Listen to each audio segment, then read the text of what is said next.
నమస్తే, welcome to plus TV Telangana. నిన్న BRS ఎమ్మెల్యేలంతా కూడా వాకౌట్ చేసిన పరిస్థితి, అలాగే దీనికి సంబంధించి స్పీకర్ కూడా ఇంకా కాంగ్రెస్ పార్టీ వ్యక్తులను వ్యవహరిస్తూ ఉన్నాడు. స్పీకర్ అనే వ్యక్తి ఇరు వర్గాల వైపు ఉండాలి, కానీ ఓన్లీ బీఆర్ఎస్ పార్టీ మాట్లాడుతున్నప్పుడు మైక్ కట్ చేయడం లాంటివి చూసి పెద్ద ఎత్తున కూడా ఆగ్రహం వ్యక్తం చేశారు. నిన్న పెద్ద ఎత్తున కూడా మండిపడ్డ పరిస్థితి. మాట్లాడదాం మనతో పాటు బీఆర్ఎస్ పార్టీ నాయకురాలు మంజుల గారు. నేను చెప్పండి, ఎట్లా చూసుకోవచ్చు అంటే ఒక స్పీకర్ అనే వ్యక్తి ఇరు సభలు ఎవరు ఇచ్చినా కూడా ఎవరి సమస్యలను మాట్లాడేటువంటి మైక్ ఇవ్వాలి, కానీ ఓన్లీ బీఆర్ఎస్ పార్టీ మాట్లాడుతున్నప్పుడు మైక్ కట్ చేయడం ఇట్లాంటి ఎట్లా చూడొచ్చు? మార్పు కాంగ్రెస్ మార్పు కదా.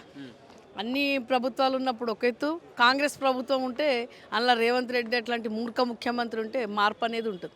మార్పు తీసుకొచ్చింది. నిన్న ఒక స్పీకర్ అనే పదవి మీద ఉన్నాయన కూడా ముఖ్యమంత్రిని విమర్శిస్తే మాత్రము మైక్ కట్ చేస్తా అని ఓపెన్గా చెప్పిండు. తెలంగాణ ప్రజలందరూ విన్నారు.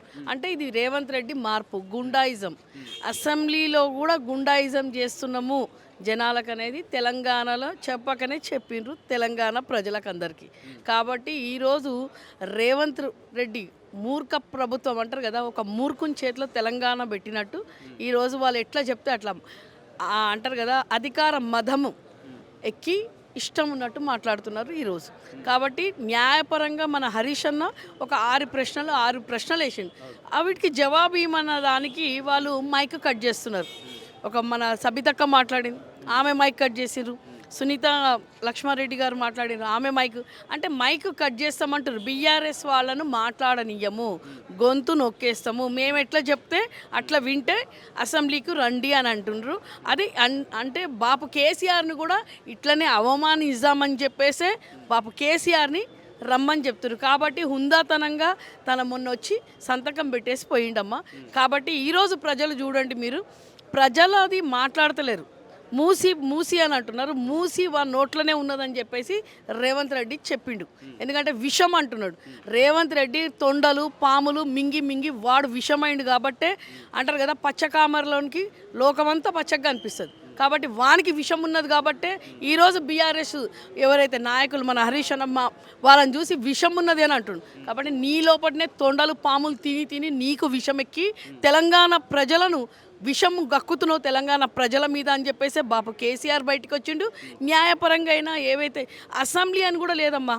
అసెంబ్లీ అంటే నువ్వు ఎక్కడైనా మాట్లాడు, నువ్వు ఎక్కడ మాట్లాడినా తెలంగాణ ప్రజలు బండ బూతులు, ఎక్కడ పిల్లల ముంగట మాట్లాడిండు, సర్పంచుల ముంగట మాట్లాడిండు. వానికి ఎక్కడ గుడి లేదు, ఎక్కడ చూడు అక్కడ మాట్లాడిండు. గుడిని కూడా వదిలిపెట్టలేదు రేవంత్ రెడ్డి. కానీ ఇట్లాంటి మన అసెంబ్లీని ఒక అంటారు కదా, న్యాయపరంగా ఒక దేవస్థానంగా చూస్తాం. ప్రజలందరూ చూస్తున్నారు అనే మాట కూడా లేకుండా విచ్చలవిడిగా నిన్న కూడా అట్లనే మాట్లాడాడు. కాబట్టి ప్రజలకు ఏం చెప్తున్నాడంటే, ఈ మూర్ఖుణ్ణి ఎప్పుడైతే దించుతామో అప్పుడు మనకు ప్రజలకు న్యాయం తెలుస్తుంది. ఈరోజు బాపు కేసీఆర్ని కూడా ఇదే విధంగా అవమానించాలని చెప్పేసి వీడు కేసీఆర్ రావాలి. కేసీఆర్ వచ్చిన తర్వాత ఈరోజు ప్రజలు అసెంబ్లీ ఎందుకు పెట్టుకుంటాం తమ్మి? మన సమస్యలు ప్రజా సమస్యలు ప్రజాప్రతినిధులను ఎన్నుకున్నాం కాబట్టి వాళ్ళ పరంగా మనము అడుగుతాం. అవి కూడా మీరు గొంతు నొక్కేస్తున్నాం. మూసి అంటున్నారు. మూసి అంటే ప్రజలను బొందబెట్టి మూసి ప్రక్షాళన అంటున్నాడు. ప్రజలను నువ్వు అదంతా పక్కకు అక్కడ ఇక్కడ వదిలిపెట్టేసి మూసికి గోదావరి నీళ్లు తీసుకొని రా, దాంట్లో బోట్లు చేస్తావు. ఇవన్నీ డిస్టర్బ్ ఎందుకు చేస్తావు? ఉన్న మూసిని ఉన్న దాంట్లోనే దాన్ని క్లీనింగ్ అది చేసిండే బాబు కేసీఆర్, అది స్టార్ట్ చేసిండే బాబు కేసీఆర్. దాని మీద వీడొచ్చా ఏమంటుండు, నేను చేస్తున్నా 1,50,000 కోట్లు అంటున్నాడు. 1,50,000 కోట్లు. 1,50,000 కోట్లు ఏంది? అది ఎవరికి ఇస్తున్నావు అంటే కులగొట్టిన వాళ్ళకి మొన్న ఇచ్చినవా అని అడిగిండు అన్న హరీష్ అన్న. కులగొట్టిన వాళ్ళకి ఎంత ఇస్తున్నావు, ఇప్పుడు కూలగొట్టే వాళ్ళకి ఎంత ఇస్తున్నావు? అసలు ప్రజా సమస్యల మీద మాట్లాడదామంటే గొంతు నొక్కిండ్రు తమ్మి. మూసి దగ్గర ప్రజల కూలగొట్టడానికి బుల్డోజర్ల కిందికి బీఆర్ఎస్ వాళ్ళం వచ్చి కూర్చుంటామని కూడా చెప్పినాం.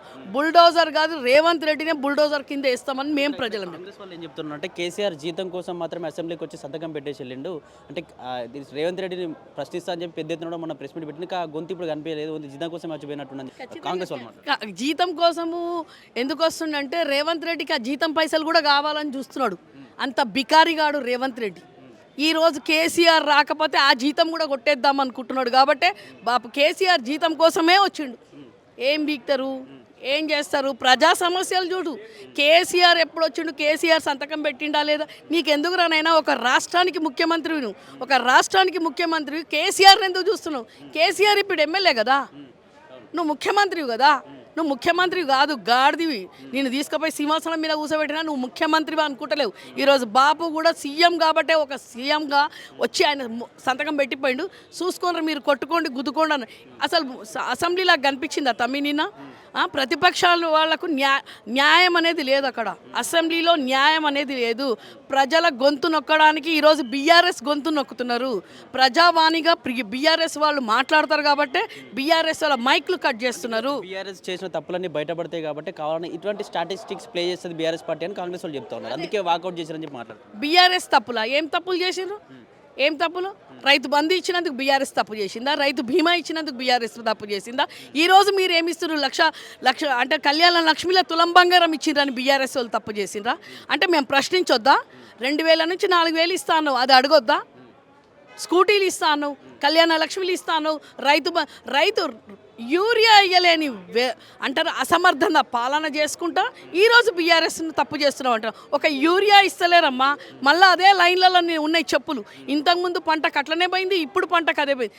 బీఆర్ఎస్ వాళ్ళను గొంతు నొక్కడానికే బీఆర్ఎస్ వాళ్ళు మొత్తం తెలంగాణ బీఆర్ఎస్ ప్రశ్నలు అడుగుతారు, న్యాయం చేస్తారు కాబట్టే ఈరోజు వాళ్ళు బీఆర్ఎస్ వాళ్ళు అడుగుతారు కాబట్టి వాళ్ళ గొంతు నొక్కనికే మైక్ మాకు ఇవ్వకుండా చేసిండ్రు ఈరోజు కాంగ్రెస్ ప్రభుత్వం. ఈరోజు ఏమో చూపిస్తాడంటే ఎత్తుపోతల అంటే పాలమూరు రంగారెడ్డి. మీకు ఏం తెలుసురా నాయనా? అసలు పాలమూరు గురించి తెలుసా? అంటారు కాళేశ్వరం పోయింది. టైం పాస్ చేస్తున్నారు తమ్మి. మళ్ళీ ఈ 8 రోజులు టైం పాస్ చేస్తారు, మళ్ళీ బయటపడతారు. ఒకడు చైనాకు పోతాడు, ఒకడు సింగపూర్ పోతాడు, ఒకడు ఇంకోటి పోతాడు, ఈ పొట్టోడు ఢిల్లీకి పోతాడు బ్యాగులు నింపుకొని. అంత మించి వేరేది ఏం చెయ్యరు. ప్రజల దగ్గరికి వస్తే అమాయక ప్రజల ఇండ్లు గూలగొడతామంటే మూసీ పరంగా వదిలిపెట్టేది లేదు రేవంత్ రెడ్డి. నిన్నే బుల్డోజర్ కింద వేస్తాం. Thank you.